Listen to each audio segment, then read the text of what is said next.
Good evening, everyone. Hi, Karola. Can you hear me? Hello, Bikram. Yes, I can hear you. Good evening, good afternoon to everyone. Okay, a very good evening, everyone, to all our audience which are listening to us. And for people who are in the APAC region in Malaysia, in Singapore, and for a very good afternoon to you, Karola, in Vienna, Austria, and to all our people who are listening to us right from Europe or that part of the West world for today's 11th episode of the Curious Mind series podcast. So, I'm Vikram, I'm the host of the Curious Mind series podcast which we've been running. We are on our 11th episode today, and I couldn't be more delighted than having Karola Sakotnik, if I'm getting the pronunciation right for it, Karola, as far as your surname is concerned, as our guest speaker tonight. How are you doing, Karola? I'm really good, thank you. I mean, it's really hot. I'm sitting in Graz, which is 2 hours south of Vienna, and we have 35 degrees, and it's like damp, so you feel like in a sauna. But for us, this is nice summer, and yeah, we feel the climate change because it's getting hotter and hotter. I love it, fortunately, and I'm also happy that I can be inside at the moment. I will go out later, so I'm good. How For are people you like doing? us, I'm doing great. I'm doing great. I have a little bit of an itchy throat, I must admit, but I think I'm pretty fine. For people like us who, in at least in Kuala Lumpur, Malaysia, we have an average weather of 32, 33 degrees, hot and humid in the morning. We are quite used to it. So we are quite used to it at this point in time. So we are pretty much same in terms of the weather, not the time zone. It's afternoon there, 3:30 in the afternoon. It's pretty much in the night here on a Thursday night at 9:30. So, and I'm doing really good. I'm doing great. And before we start, we have some one of us who watches our podcast regularly, and I must bring her right here on stage. It's Eliza. Hey, hi, Eliza. Can't stay long. Happy to see another event and wished it the best. Thank you so much, Eliza. Really, really appreciate you joining this podcast and Yes. listening to us. So I'm going to dive into. There is an old saying which goes, and which is what we call this topic also. It's curiosity killed the cat, or did it not? Generally, in a layman's term, one says curiosity killed the cat. It's an old saying, if you go and Google it, in order to tell someone that they should not try to find out about something which does not concern them. But imagine a scenario where you have not one, but two extremely curious people coming together, that too on a podcast wherein they run their own Curious Mind series podcast, Curious Podcast to be precise, and which are geographically miles apart. One is happening in Austria in Europe, and one is happening in Malaysia here in Kuala Lumpur in APAC, with the same level of curiosity and intention of unraveling the different facets on a particular topic, and that is curiosity. So I'm extremely glad to have Karola Sakotnik with us as our guest speaker. And what we would do is the key essence of curiosity and why curiosity plays a major role in our lives towards achieving either success or happiness or anything under the sun we wish for. We all say you need to be curious at all point in time. So why is curiosity so important? And in this very interesting podcast where we are going to do a little bit of role reversal, where even Karola is going to ask me some questions, and I'm definitely going to ask her some curious questions. And the essence, as always, is we don't know what we are going to ask each other. Like, we have not prepared it, we have not shared our notes with each other, so we're going to go with the full flow. Are you ready for it, Karola? I am ready. Yes. Fantastic, fantastic. But before we kind of start off, I would want to give our audience a little brief about Karola. She is based in the beautiful landscape of Vienna. She's a leadership and culture innovator, as well as a global keynote speaker. Interestingly, as I mentioned before, Karola also runs a podcast under the name of The Curious Leader. Is that right, Karola? It's called The Curious Yes. Leader, right? Yes. Uh, It's right. towards meaningful conversations exploring the humble and human way of new leadership. An extremely creative individual, Karola is also the founder of Future Skills Farming. I love the word Future Skills Farming, and we'll touch base upon it a little bit during our discussion. And someone who's passionate about evolving leaders during evolving times. She's also, along with all of this, Karola is also a multilingual speaker and a facilitator who can converse in Italian, in French, and in German, which is like, wow, these are like the languages to go for if you're traveling across the globe. So I'm sure you can facilitate and maneuver yourself anywhere you travel in the world. Um, so let's get the ball rolling. Very, very important for us. Would like to reiterate that we neither of us know which questions we are going to ask each other. And if in the audience you have any specific questions you would like to ask us while we go on this curious journey of knowing each other more and asking those questions, please feel free to type in your comments either on YouTube or on LinkedIn. We are live on YouTube as well as on LinkedIn right now. So type in your comments, and I'm sure both Karola and myself will be more than happy to answer to you. So without further ado, Karola, you have the next 15-20 minutes out of this hour where you start first. And this is the first time amongst all the Curious Mind podcast series I have done where I am going to be on the answering side and not on the questioning side. So over to you. I am happy to do that. Vikram, I'm curious. Yeah, you said that, and I truly am. Um, because of your path, actually. My path, I always say it's very logic that I talk about curiosity. I come from the performing arts. I had like life threw me some stones in my way, and I had to go around them. I had to overcome them, and I just applied what I learned in theater to be curious about things. If you do improvisational theater, you do all that. If you do music, you just find a nice way. You are a trained HR professional. You have done it, I would say, the conservative way. I know you're not a conservative person at all, but you just went the usual career path. How did you come across curiosity? Well, nice one to start off with, and you've obviously put me on the back foot the moment you start off with something like that. But having said that, I think since childhood, I've always been a very, very curious person. I always had thousand questions. I used to be the student in the class who would raise their hands and say, "Hey, teacher, I have a question for this," and I would always want to know more and learn more. For somebody who took a very conventional, you are right, although I'm quite unconventional in nature, and I'm now exploring my entrepreneurial journey. But having said that, yes, I did take the very conventional path due to a lot of circumstances at that point in time. But done my MBA and then in HR, and then did work across the corporate sector for the last couple of decades in HR.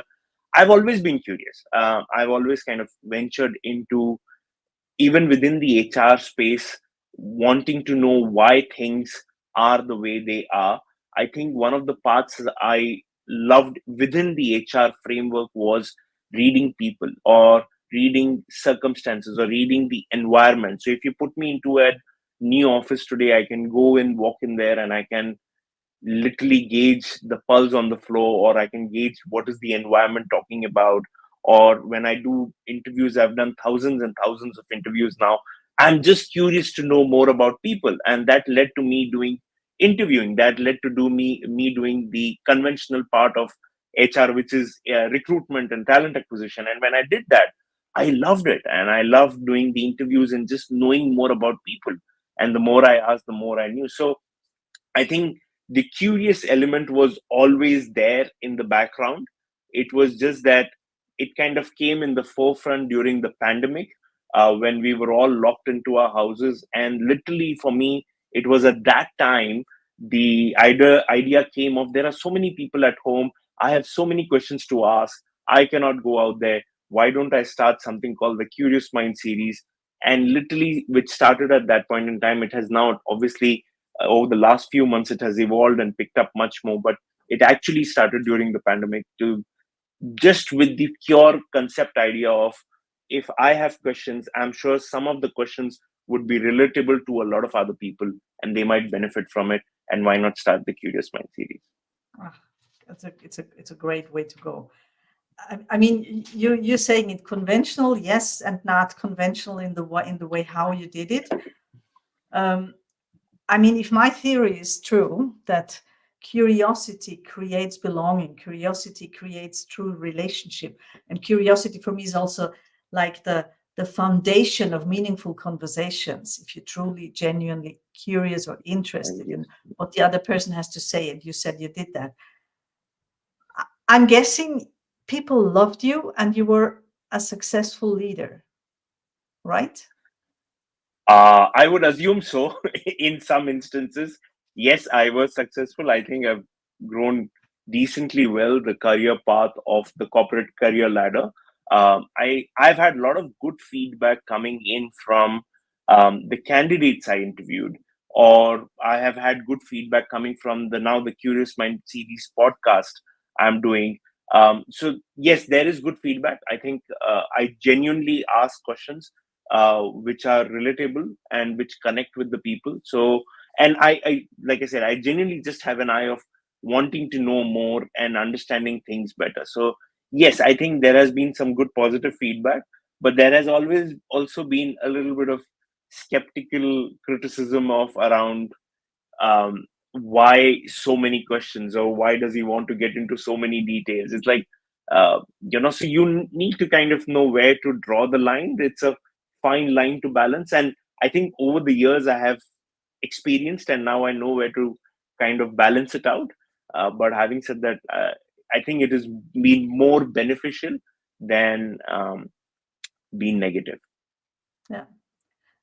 It it just completely fills with my experience. And the strange part that you're kind of describing, this part where people say, well, why these many questions, why this interest? Sometimes it Yes. also comes because people learn, when you're business leader, you have to be tough.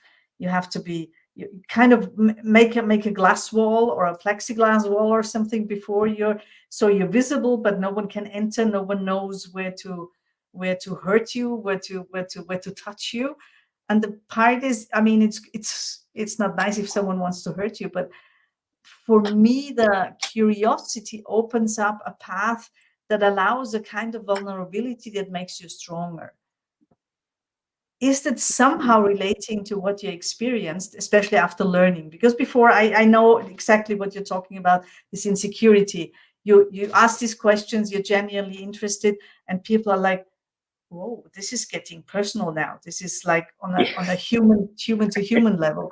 And in Yes. the meantime, I can say, yes, it's on a human to human level, because business is something that's made by humans for humans. So of course we need to be on a human level there.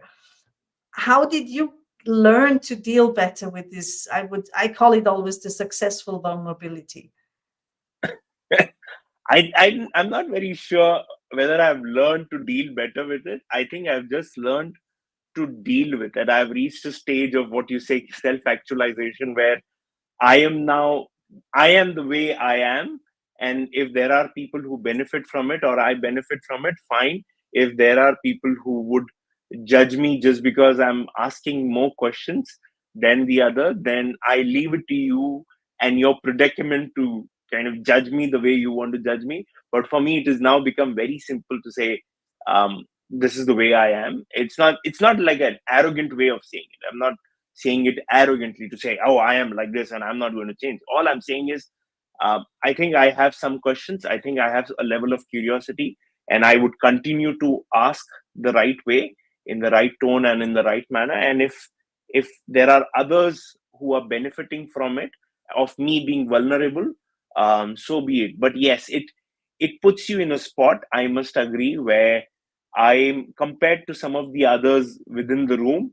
I am the more vulnerable person sitting out there because I'm asking the questions and putting myself right out there. So the level of vulnerability definitely increases. It is a bit scary, no doubt about it. But then, yeah, it's reached a stage where it is what it is now for me. What about you? Do you go through the same? Well, my experience is quite the same, and I just learned that the vulnerability that felt scary at the beginning, it feels less scary now, actually. Also because I learned to harvest the value of it, because the value Hmm. of being the vulnerable one there is one who is daring to open up, opens up the space for innovation. It shortens, it opens up the space for high performance. And that in the end is appreciated a lot. That's my experience. It just does not always feel at the first moment like this, because if you're a bit scared, you're always like, oh, how am I going to deal with it? Can I handle this? The answer is yes, you can handle it.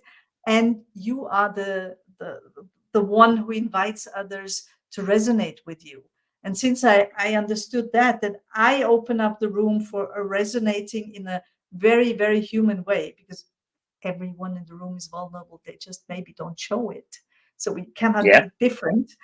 Um, and opening this up, being transparent with it, it makes creativity spark. And this is where I come from. It's like, oh, okay. And creativity in business equals innovation. And I have one quote of Albert Einstein, and he always says Hmm. or said, "Creativity is intelligence having fun." And Yeah. I say, Very nice. curiosity is the soil for creativity. Creativity is intelligence having fun, and creativity equals innovation in business.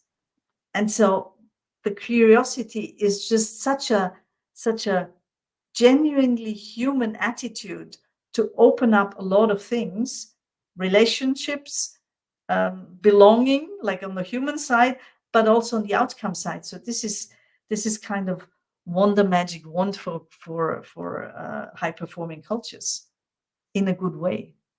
So that's my answer to it.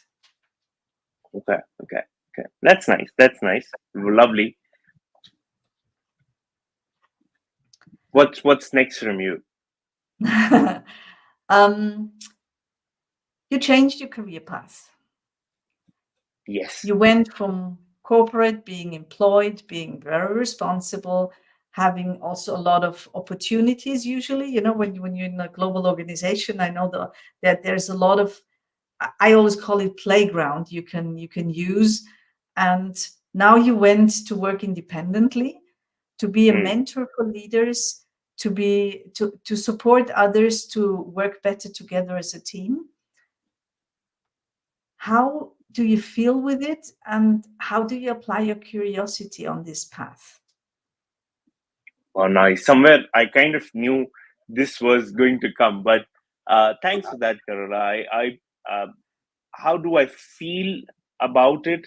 I feel extremely glad about it. I think I've been uh, on the cliff, like I say to a lot of people, I've been on the cliff for many, many years, on the edge to kind of jump into the entrepreneurial journey.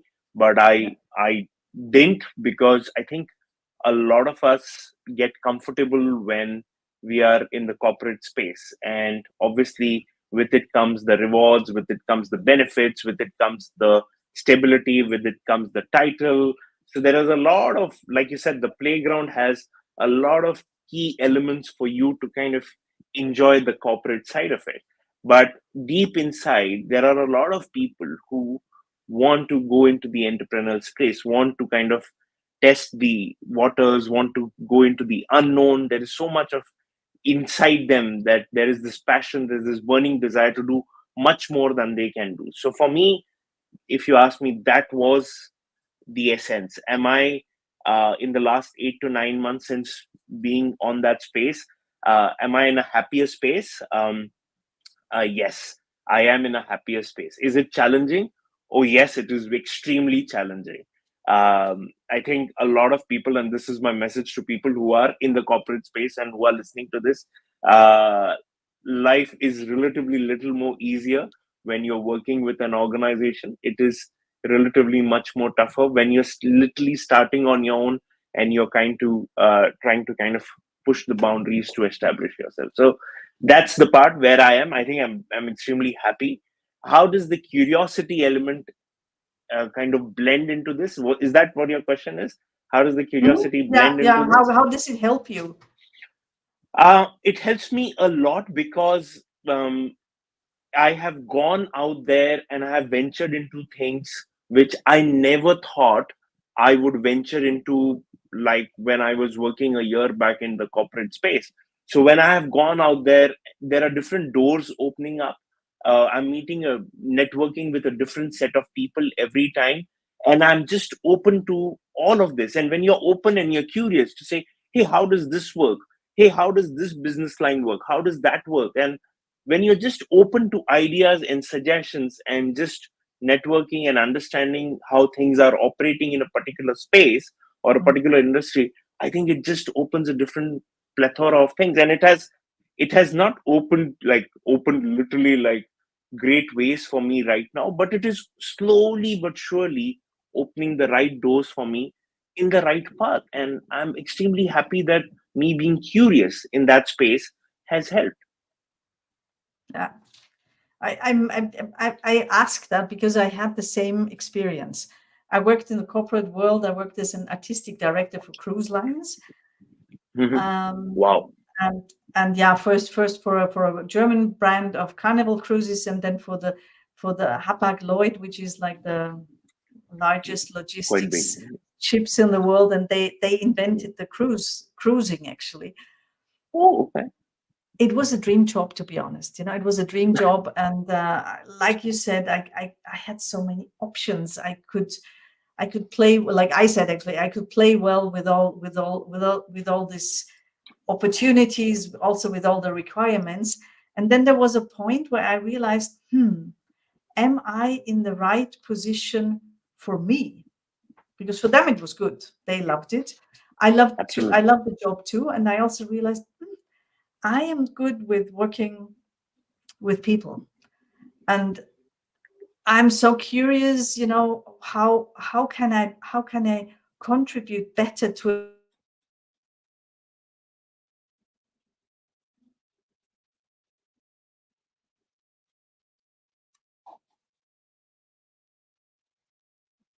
and Okay, I think we have lost you, Karola, for a while.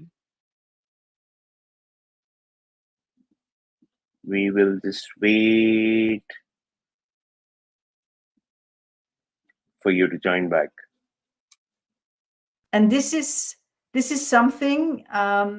Now we are back, right? Did you see me? Yeah, we are back now. So we missed you for the last 15-20 seconds. Okay, so I just repeat that. For me, it was just about where do I belong in the end? Where can I contribute best to a world that is evolving so quickly? And I realized the way I go about things and the way I contribute and the way somehow I I I resonate, or I invite others to resonate. This was the main feedback. Oh, it's so good when you're here. Somehow I feel I can catch to my potential and I can grab it. I can feel it. You make me see myself. That was like from captains and also from my bosses. They said it's interesting what you're doing, and the program was good. We won prizes, like at the best entertainment worldwide and things like that.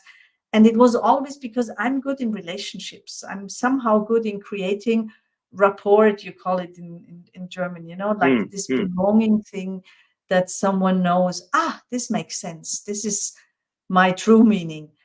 And then I went on this journey, firstly doing it just creatively with special events. And then all of a sudden said, no, no, no, no, it's the person.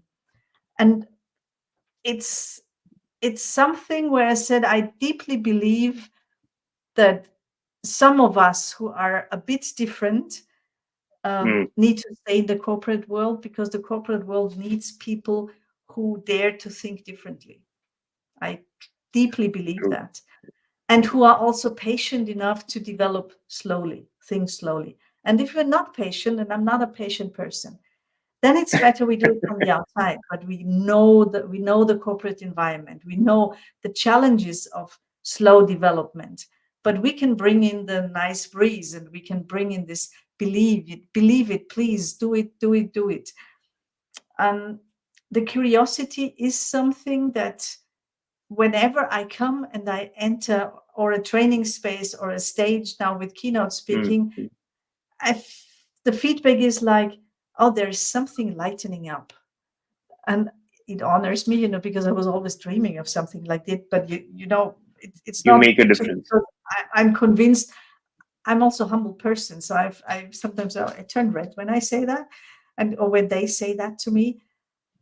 And with you, I feel the same thing. There's someone who is ready to explore something in the world where you have to give something. And I'm just imagining that you, with your experience in HR,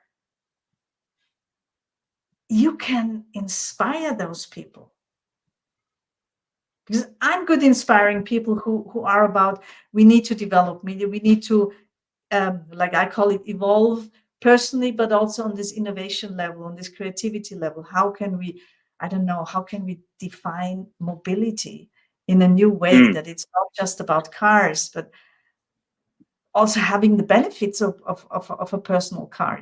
How can we go about it? So facilitating those thought processes and so on. And HR is for me one of the most innovative but also disrupted area at the moment, because you have to go about it differently. People want to work differently. The corporates are not always ready for that. Home office, yes, we proved it's possible, but Yeah. what is the feedback of your clients? That's the actually end I want to know, because I think you must be so inspiring for them. They leave on a high. I must mention.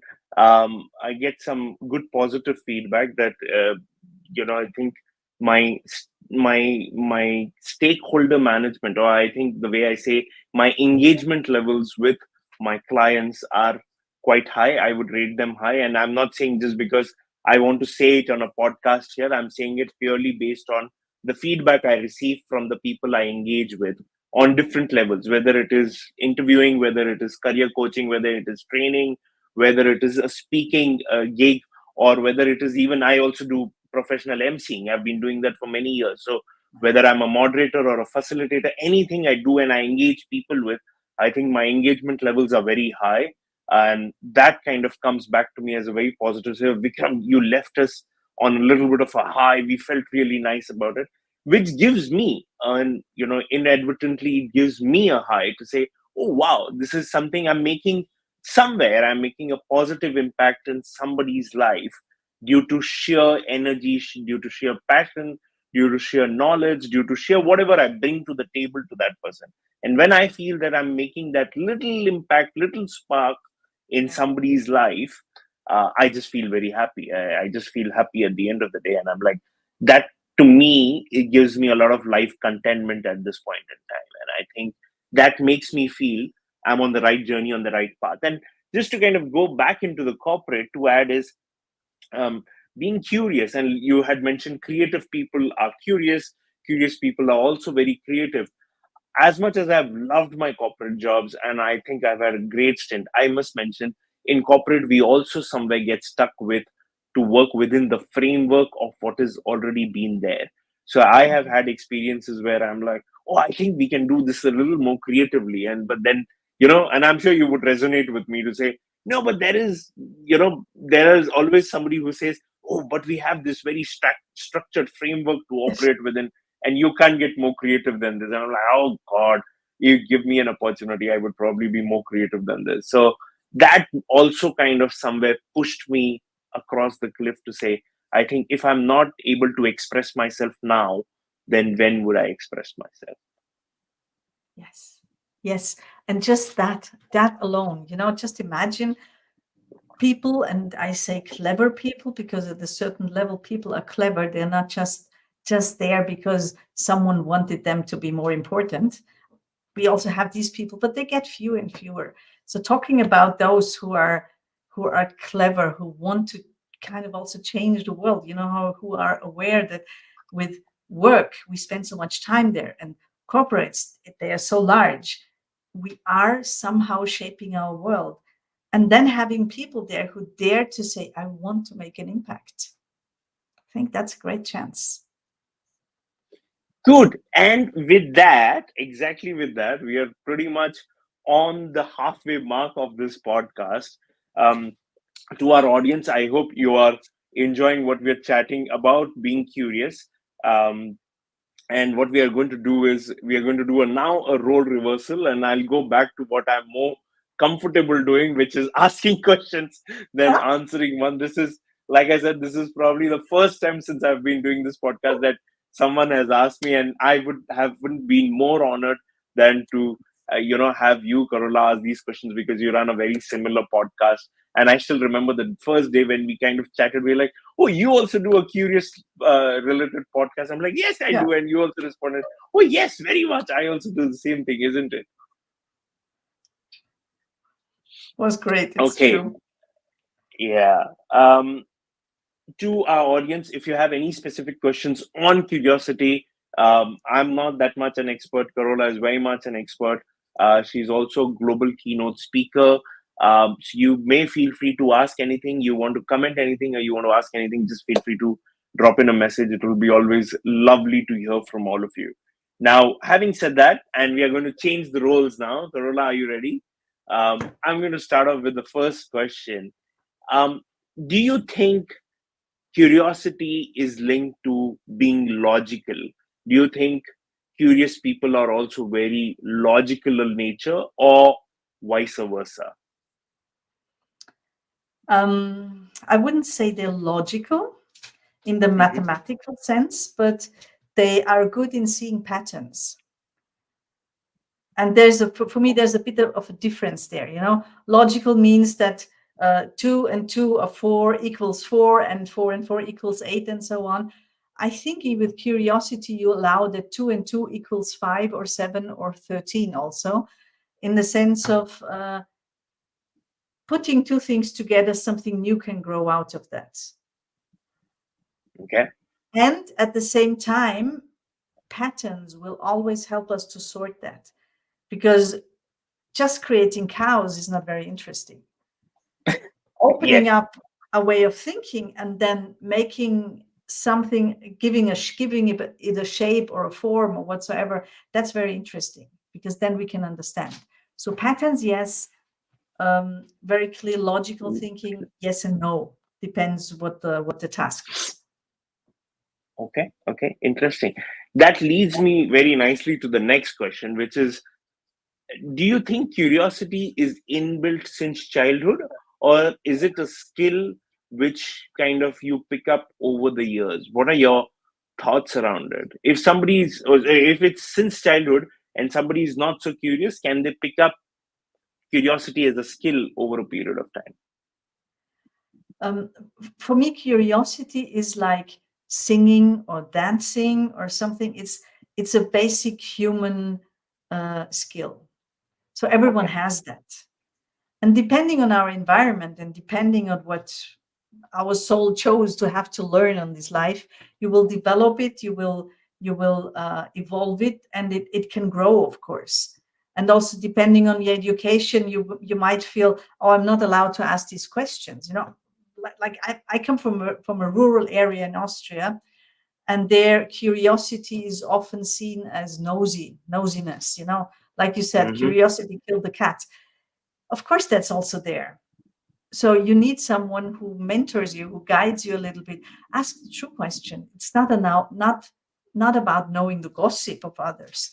It's knowing Mm. about how people think, how they do, knowing, being interested in different ways of problem solving in the end, because it all comes down to problem solving, and do that creatively. So I think it's everyone has it, and Mm-hmm. yes, you can develop it, you can really shape it, you can evolve it, you can become an expert on curiosity, also because of those limits and boundaries you said in the beginning. Mm. It's sometimes you have to accept that, how far can I go? And this is a lot about sensing also, yeah, being a humble person and saying, okay, I don't want to overwhelm you, but you should. And not only you could, can, you should develop it. Please do it. Life is much more fun. And you can, like I said, high performance based on curiosity will not lead you to burnout. Okay, let that digest in. High performance based on curiosity will not lead you to burnout. Can you give us an example for the audience for it? Can you give us an example for it? Get Um, any example. I'm sure you would have an example for it. oh yeah, now I have loads of that actually. Um, Conflicts. Yeah, conflicts, just as a bullet point. Conflicts, too many conflicts. You're the leader, you're not able to solve it. Big risk for everyone involved to go on an edge of, I feel powerless. Let's not go to the really illness burnout, but I feel powerless. I feel I cannot make my impact. I feel I don't work well. So performance is going down. Mm-hmm. And if you can deal, and I come with a real an example out of my business life, um,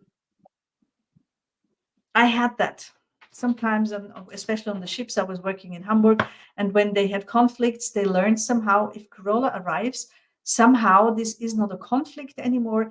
It becomes more a challenge or a riddle or something, and we can work this out. So whenever they had something they were not able to work it out, they called me. So one day they call me, and all of a sudden I have four dancers in front of me. And dancers, they need to be slim, they need to keep their shape, their form, the body is very important. And they were there, not in tears, but really a bit disappointed, devastated, said, with the food we're getting in the crew mess, we are getting fat or fatter. Fat for an dancer is not what, yeah, Mm. but we're getting fatter. It does not look good, and we need to resume. We need to adapt their costumes and so on. Adapting costumes is expensive, so everyone in corporate business, as soon as numbers are involved, no, you don't increase your costs. So I was flying there, and I said, let's just sit down and talk. I don't get that. You move a lot. You get foods. I mean, I don't even understand why you could gain any fat. And they said, well, the thing is, it's full of carbs, and very fat. But we need greens, we need that, we need that. I said, okay, I can understand that. Good. And what would it be? Because they said, no, we're leaving, and Mm. all the drama and everything. Yeah, all the And so drama I around. was getting curious. I said, please explain to me how the perfect world would look like. Hmm. Because I still didn't get it really. What is it? Just carbs, eat less. My thing is very, very, very clear. Also said, just eat a bit less, don't eat so much sweets. And then I said, no, it's different. And then they started explaining to me how a dancer needs to nurture the body, because they need enough vitamins, they need enough micronutrients, but not so many calories. So it has a very clever composition, and it needs to come from food, not just from supplements. Not good for the body, not good for the bones. So I learned my first really important lesson about nutrition for dancers. And then all Wow. of a sudden I said, but I mean, if we change that, so you would get all that in the crew mess, is that kind of solve the problem? I said, yes, of course. But the cook said he cannot do it. Because I asked, you go there. The cook said he cannot do it because he doesn't have the money for this food. So what I did, my position was a different position. I went to the corporate chef and I said, can we sit down? I have a curious question. And I was not Hmm. telling him, our dancers, no, they need to do that. No, I was not imposing on him. I just said, please help me. I have this problem. They're gaining weight. It's quite expensive for our costumes, for this whole thing, because he True. also had numbers and so on. Is there any chance we can do something about it? And he said, well, of course. Let me do the numbers, but I think also the fitness trainers, everyone like who is not physically working on the ship, I think they will appreciate that. And it would help us increase people coming back, because they will look good, they will feel good, they will feel valued, that we take care of their health, so people are also healthier, and they will feel better. So he did the maths, and he said, I don't even have to change my budget. This comes in handy. And 3 weeks later, we had Filipino dishes, we had European heavier dishes for the people who were physically working. And then we had kind of this health, wellness food, and everyone was happy. Wow. And this is how you deal with a potential conflict, because those dancers were ready to leave because they said the food is ruining their career. True. And then True. you see, come on, this is how curiosity can go about it. And you just allow to think differently. You accept the structure, going back to the math of before, the logic of the structure. Yes, you have to accept. So for me, it was clear. Oh, I understand what they need, but I have to bring it down to numbers, because numbers will convince everyone. Correct. So Data will convince. Wow. Nice example. A really nice story for us to be with. And while we are at it, hey, hi, Rupinder. Good to hear from you. Very well said, Karola. That was for your previous point, Karola, to be very honest. I just saw it just now, noted and sorted in mind. Hey, thank you, Rupinder. Uh, and Karola is dishing out a lot of wisdom on curiosity right now. I'm so glad that I have you on my podcast right now. Next question, Karola, to move on. What was the motivation and the drive behind starting the Curious Leader podcast? The Curious Leader podcast, which you started. So, what was your motivation? What was the drive? I told you my story. How did it happen? I'm very keen to hear your story. um, it's always when you're working on this leadership, and now I call myself the leadership innovator. Um, it means, so I have this curious mind always going on. How can I explain better? How can I explain more lively? And knowing from theater, knowing from my background as, I call it, experience designer for living environments on ships and so on, I knew, okay, if I just go out and teach, it does not work. And I said, what is the thing in the end? Like, I wanted to have one word. Of course, it's never one word because life is more complex than one word. Then one word. Yes. But what would summarize my attitude that made me successful for all these things? And I said, okay, maybe it's just me. And then I was googling a bit, and what really condensed it was my curiosity translated into structure, into patterns, into a framework, and into a playground. And then I started asking others. I said, what do you think about that? I had very complicated titles, and then I made just a questionnaire, and I said, please, I asked 20 people about the title of my podcast. There was always curiosity in there. There was creativity. There was culture, everything. And 20 people I asked, very different backgrounds. 20 people agreed they want to hear a podcast that's called The Curious Leader. Wow. So You. that was That is it. I nice. said, oh, because I wanted it to represent myself, but also help others. That was my thing. And they said, and then I asked why. I said, and this was an answer from a CEO of a local newspaper here. He said, no one ever asked me about my curiosity, but after the interview with you, I know that it's my curiosity that keeps me successful. So please go on with that. That's the Wow. story. Really nice.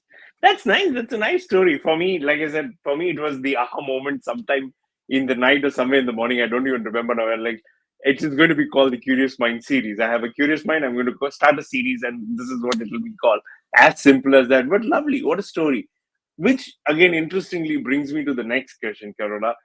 When you do these sessions with leaders, and I'm sure 100% sure you've done a lot of these sessions, whether it's a podcast or the see or the content you drive with the leaders at this point of time, do you think leaders play a very give a lot of importance to being curious, or do you think they kind of just get along with the tide? Do you think it is important? So I'm embedding two questions into one. Do you think the leaders give importance to curiosity a lot? And second is, do you think curiosity is a big element in being a good leader or a great leader? I answer the second question first. I think Okay. it's very, very important to be a good leader, to have a decent foundation of curiosity. Because someone who is interested, how do you go, who asks these questions, not why did you do that, but Mm, how did you go about it to come up with this result? This mm. creates something. You feel taken serious. It you feel taken serious. You feel seen. And what I did now is actually observing myself. That, like, why did you do that, or how did you think to go about it like this? This creates a value of the contribution of the other, and it shapes your communication. So I think just this attitude of being genuinely interested about the how and the why, in the sense of what makes you think like this, just opens up a lot. Lot. And then for the first question, do I think that leaders give enough importance to that? Um, no and yes. The no was silent and the yes was a little not so silent. It was a little more vocal. Tell me why. Tell me why. Yeah, And the, that's the my no is, curiosity. I think sometimes and I found out now why, when it has a lot to do with our nervous system. When we are really stressed, our vision or our thinking narrows down, and it becomes Yeah. very, very, very narrow. So then you just have this, like, it's like a tunnel, and you see just the light at the end of the tunnel. You don't need to be curious, you just need to reach there, because it's narrow You're anyways. not thinking. So Yeah. when you're Yeah. really overstressed, it's very, very difficult to stay curious. And I see a lot of people who work too much, who are not aware that we are not artificial intelligence, we're not machines. We need to recover. We need to have space. We need to have sleep, you know. So as long as people don't take care of themselves, I think they don't give enough space to the curiosity because they're simply physiologically not able to. And I see others who are better in doing that, who just take it as something that they allow themselves to have fun with it, They allow themselves the enjoyment to be genuinely interested, to ask genuine questions. That again allows them to be more relaxed, to recover quicker, and to also know better when they need space just to have a break. So I see those who understand that, and this is more a personality, not a trait, because you Right. can. It's just about It's It's about how your you. deep bias. Is Mm, leadership and management a job where you have to overwork all the time, where it's very serious and very demanding, and this is why you deserve your money, because it's just because yes, you put your whole being in there, your soul and being everything. Or is leadership and management a wise kind of director, in the sense of directing, like in an orchestra, who needs to know when to speed up, who needs to know when to slow down, who when to needs to slow down. know when to stop and also when to start. And those who Yes. allow themselves that they are paid for the wisdom and not for the time invested, and not for the for the work they invest, only because it's always a lot of work. That's not the point. Yeah. Those take a lot of benefit out of this curiosity, because it sums it up into something that's just say, okay, if I keep my curious questions, I open up spaces. And if I feel I cannot be curious anymore, I simply need a break. They can translate that into that. And that's my answer to this. So please, leaders out there, take your time. You're not paid for sitting in the office 12 hours. Sometimes it's necessary, yes. Not Yes. the whole year, not 2 years, not 10 years. You need to be wise. That's one quote of mine. Sorry. We need wise, humorous, and light leaders, so the Mm-hmm. world Mm-hmm. is livable, also is worth living also in the future. So nicely put. And the moment you were saying all of these, wise, humble, nice, light leaders, literally flashed in front of me some of the leaders I've worked with who are in that space, but I can literally count them on my fingers, to be honest. There are not many like that. I can Yeah, literally count them like I know these are the people. I would categorize them straight into that box there. yeah.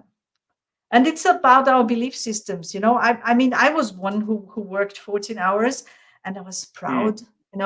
I was so proud because I could do it. I was so important. They wanted me to do it, and I made an impact. Of course I did.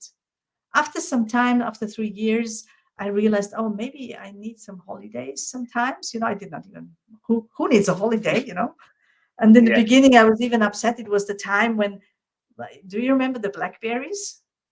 Yes, I When you remember the could BlackBerry. I used to be a proud owner of a BlackBerry almost a see, decade back. Yeah. and I was flying to the ships and everything, and I was not given a Blackberry. I could not read my emails on the plane. I was so upset. I had I did not get one in the end because they changed the system or something like this. But so in the end, I could not communicate on the plane, but I was given all the devices. But to think now, if someone would give me a BlackBerry, that even in a plane, I need to communicate. Mm. You will Come never on. take it. Yes. Yeah. I still remember. I mean, if some of my colleagues are watching this live episode right now, they will resonate with us. I was with HSBC that point in time, and because HSBC is a bank, it's compliant, and we used to get Blackberries, which were very safe and secured in terms of the email exchange. So we some of us were the very proud owners, and men used to keep that blackberries at the side of, on the side of their pants like that, hooked onto the belt. And I used to carry it, flashing it all around. I have a BlackBerry. I can sit anywhere and reply to emails. Gone are the days, and now even with the smartphones and Apple and all that, I wouldn't want to be in that space anymore. But yeah, those were the times. Those were the times. Yeah. Interesting. By saying all this, we are kind of revealing what is our age to our audience. But having said that, let's move to the next question. And to our audience, we are there pretty much the last 10-15 minutes, and we are going to be on the hour. We're going to wrap up on time. But I have a couple of more questions for you. But if you have any specific questions for Karola on the curious side, or anything based on her experience, just feel free to type in, like Eliza did, like Rupinder did. Just feel free to type in, and we'll be more than happy to answer. So while we hear from them, one of the key questions I wanted to ask is, what, according to you, are the pros and cons of possessing a curious mind? Now, there are definitely benefits, and we spoke about it quite a lot. There are also negativities. There are a lot of cons around it. What, according to you, how do you balance it out? What are the pros and cons of somebody with a curious mind? I mean, the pros, I think we discussed a lot. You discover things, you create human to human connection. You're good in inventing things, and you can also see options. I think that's something that's so special, that you kind of do a creativity walk through a town just to be inspired, and you see so much, and there's just one walk and you come back home with ideas, especially when you're writing something, or when you're conceptualizing something. The downside for me sometimes is I also sometimes have issues to slow down, to say, come on, let others breathe. But also let myself breathe, I like it so much. So sometimes, I really need to tell myself, okay, now you sit down, you do some mindfulness exercises, you do some meditation, and you open up this space, because the space within yourself, because I wanted to go on. You sit down, you meditate, you open up the space within yourself. Why do I say that? I think curiosity needs to be in your whole system.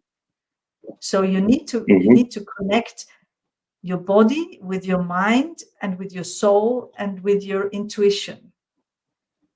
And then it's interesting, because then you kind of get the whole picture, and you can grab the whole picture, and you can paint something out of all the colors you have there. If you're getting too busy doing that and not giving yourself a break, all of a sudden it goes up to the head, and it's just a brainy version of it, which is nice, because my brain likes to work. It's just, we are in times where I think it's so important that we have holistic answers from everywhere, that we have answers that consider not just my spark of happiness, that I could invent something, or my spark of ideas I can share with you, but it's about, it's always this question, is it good for me? Is it good for you? Is it good for the whole world? Is it good for everyone? And for this, you need to slow down sometimes. And so this is, for me, sometimes the downside of curiosity, that it's so much fun that you don't slow down, and you don't get exhausted of it. That's yeah. One of the downside I have experienced is, because I'll ask, if I'm in a forum or in a class or something, and I'm the one who's asking the maximum questions, because I'm genuinely curious to kind of know the answers. After a point in time, when I look around, I'm like, looks like I'm the only one asking the questions, and then I'm like, Vikram, slow down, Vikram, slow down. There are others who need to get an opportunity to ask, to express themselves. And that's where even, I kind of take a seat back, and I'm like, okay, I think I'm just going to keep my mouth shut for a while, because I just want to give somebody else an opportunity to also either express themselves or ask. Otherwise, I can just go on and on. I mean, I can go on this podcast for the next 1 hour. It's like that. So, but you have to kind of stop it somewhere, isn't it? Yeah. Yeah.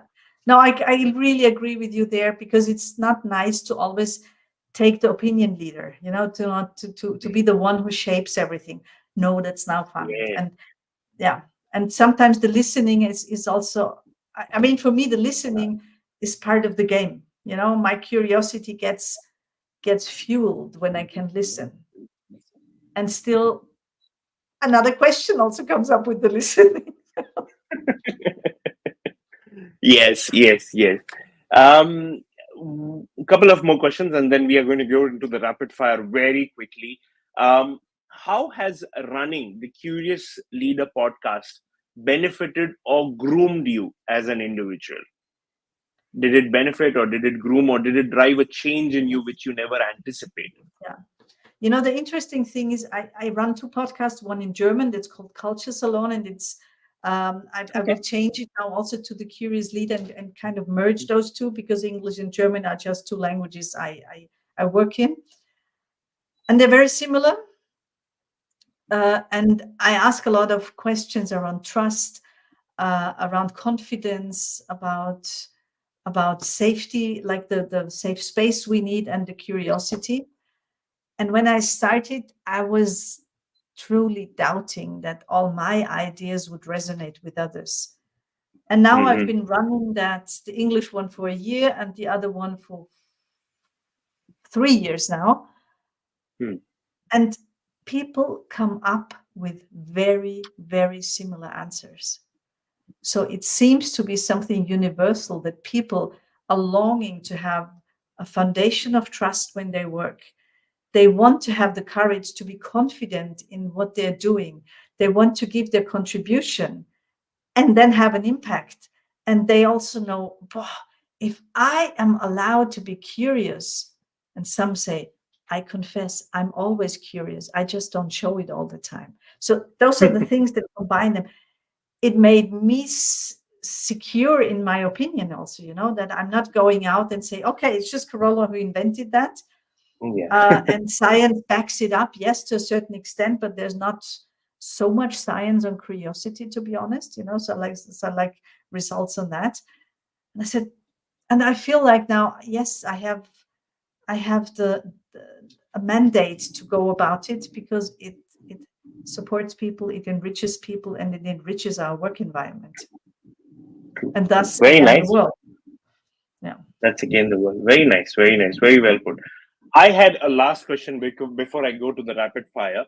But Corolla, you know what? Interestingly, we have somebody who's watching us live on YouTube, uh, Vignesh, who's there. And his question to you is, I'm curious to hear your thoughts about what has changed of late, that traits such as being considerate, mindful of others, being able to help others are becoming harder to come by.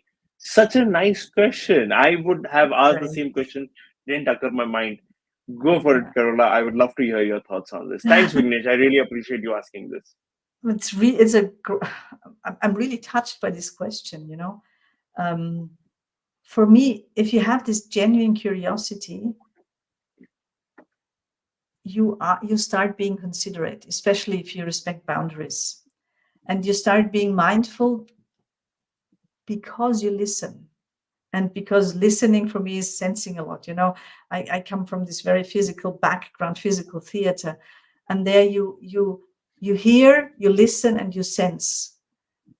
And then you're curious about yourself and curious about the others. You don't have always to agree, but if you do all that is implied, and in the end, I just realize it's something. If you put it on the curious side, it's so much more fun or lightness doing that. It's joy. In German, you would say joy, not fun. It's not about we're going to have fun and doing Disney World or something. No, but we have the true deep joy of experience something together. And all of a sudden, this becomes considerate, for example, mindful, being you can help others, because that's the base, the foundation behind it. If we are just curious to get a new inside, no. We need to Mm. be curious at the moment to create a world that's worth living. And that means being considerate about the environment, about the other, about everyone. So that's my answer to that. I think it's in the end, what you said is my mission. I just put it different. Hmm. Hmm. Very nice, very nice. Well, hope that answered to your question, Vignesh. Thank you, Karola, so much for that. We are pretty much on the hour, and like I said, I have tons of more questions I can ask you, and we can go on for another hour, and it will be midnight in Malaysia. I know it is afternoon, late afternoon in Austria right now. But before we wrap up, we on this Curious Mind podcast series, we have something called as a rapid fire questions. Have got nothing to do with the content or with the topic of the discussion. They are pretty much knowing more about you as a person in a fun manner, and probably to your followers or your peers or your friends or your family or anybody who's watching you who would love to know more about you. These rapid fire questions kind of help. Oh, I would love to know. I didn't know this aspect about Karola, and I'll know that. Okay, are you ready for the last five questions on the rapid fire? Ready for this last first question? Yes. Okay. Share a time with us when you made a blunder in a live Curious Leader podcast, and how did you overcome it? Uh, Did you ever make a blunder? of I must course. ask that. I assumed you did. I assumed you did because Of I did. course. Very Um, I had a guest, actually an artist, rare. and I wanted to explore with him about leadership. And he Hmm. he leads a jazz big band, and he's actually quite a good natural leader. I suppose, and I wanted to explore with him what he does. And I wanted him. I was leading him on this street. Just share with us that you ask them, and you do that, and you do that, and you're wise. And his answer was just, no. There is no democracy in arts. I just tell them what to do at a certain point. It was the opposite of what I had expected. And so I said, okay. So I tried to give him three more times a hint to say, because I know he does it actually. He does what I wanted to Say hear, but something. he feels Yes. it differently. Did not work in the end. So I said, okay. So let me sum it up. You just say you hear all the suggestions, and in the end, you do what you want yourself.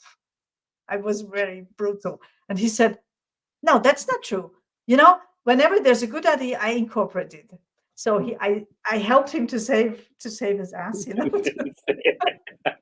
But I was really like, oh no. It has happened. It has happened with me. Very nice. Not to the extreme what you've experienced, no, because I think that you might pretty much experience such an answer that part of the world due to cultural nuances. If I were to put it right, so interesting, very interesting. Okay, next second question. Second rapid fire question. Second is favorite Asian cuisine and why. Oh, favorite Asian cuisine. I mean, for me, everything that is Vietnamese is just Oh, okay. summer rolls are something I can always eat. Hmm. I also love how do you call these triangles? The Japanese triangles filled with something, rice triangles. I don't. Oh, I don't It know. doesn't come to mind. It's not onigiri. It's something I don't know. But why I actually personally eat a lot of Asian cuisine. Uh, Hmm. I cannot digest grains very well, and I cannot digest milk, which is very rare here. But our food is based on dairy products. So I eat a lot of Asian cuisine because there's not a lot of dairy products in it, and I can digest it very well. And Okay, it's very actually well. the thing, I'm always, the wise thing is one thing.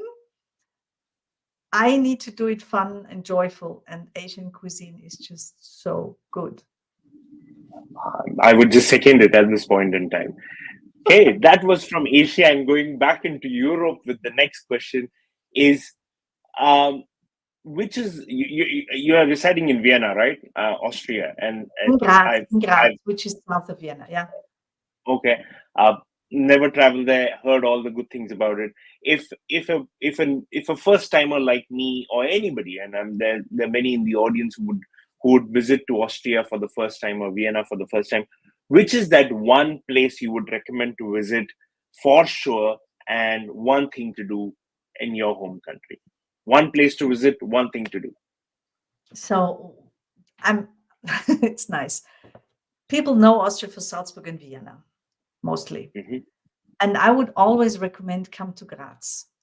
Why do I say that? Graz is cultural heritage, world cultural heritage, because of the largest roof compound of the inner city. It's a very old city, and it's the second largest city in Austria, but it's small. It has not even like close to 300,000 inhabitants, so it's not big.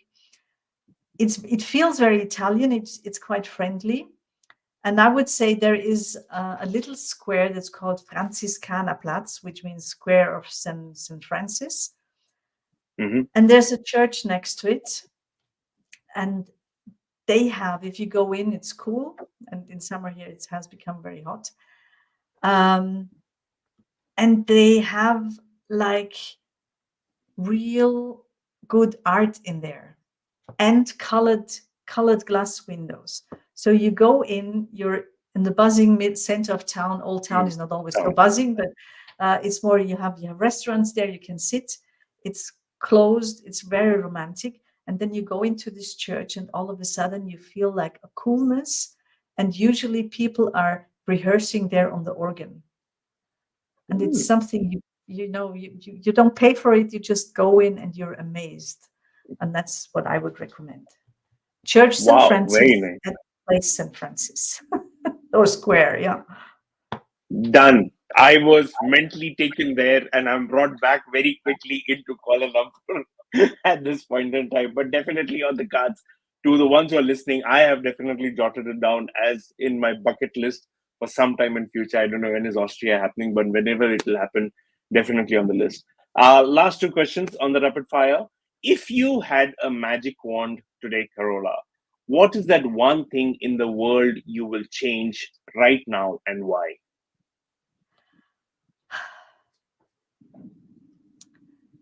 I would change that we all allow joy into our lives, that we allow that conflict does not mean the other person is bad, but it's two sides, two point of views to one thing, and that there is not one but at least 10 solutions to that. Mhm. And that we allow with all that to be mindful, listen, and have the courage to accept that life is not complicated but complex. Wow. Very deep meaning. I genuinely wish if the God is listening to me right up there in the skies, please ensure you send this magic wand to Carola, because she's very clear in her head what she wants to do with it. So, extremely nice. Thank you. Thank you. And the last question, and that had to happen in the rapid fire. You have to give us one sentence. You're one of the few I have come across who literally, obviously, knows English and is a global keynote speaker. You know that art very well, but also the other languages, which is French, Italian, and German. Am I getting it right? Which are Yeah, very few yeah. people. At least there are very few people who can speak all these three. People learn one of them, and they're like, "Oh, I'm done in life," kind of thing. So I your was, your last I question was is, curious. I was I was curious. Now your last question is, you have to say one sentence, and the same sentence obviously, in English, in French, in Italian, and in German for our audience. Mhm.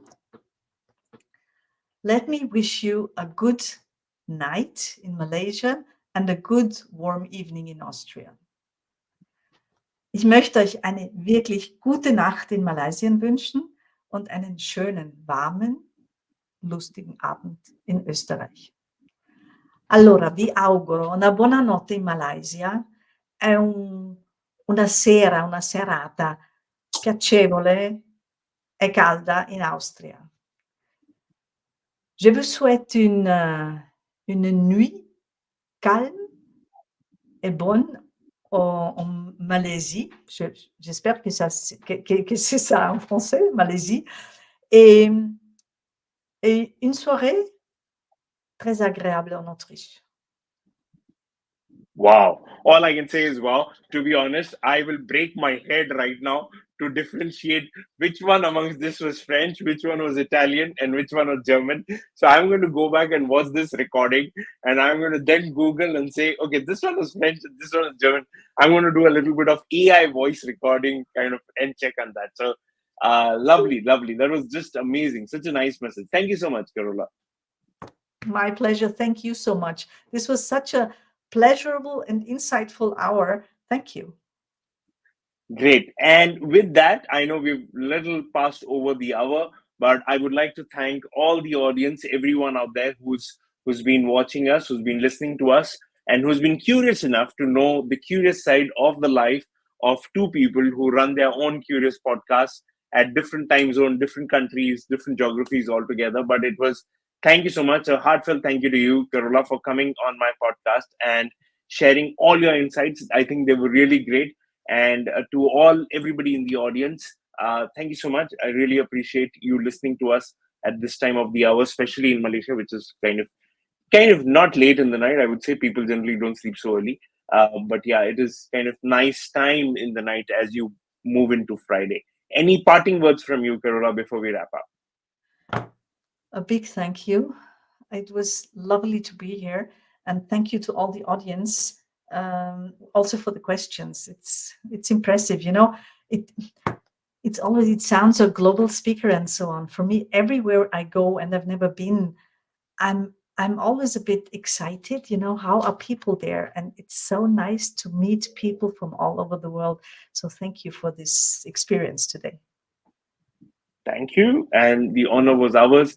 The honor is mine. Thank you so much, Karola. With all that, thank you so much, everyone. Good night. We will come up with the next episode in a few weeks from now. And as of now, from the Two Curious podcast, people, it's a good night and a good evening to all of you. Thank you. Bye bye. Take care.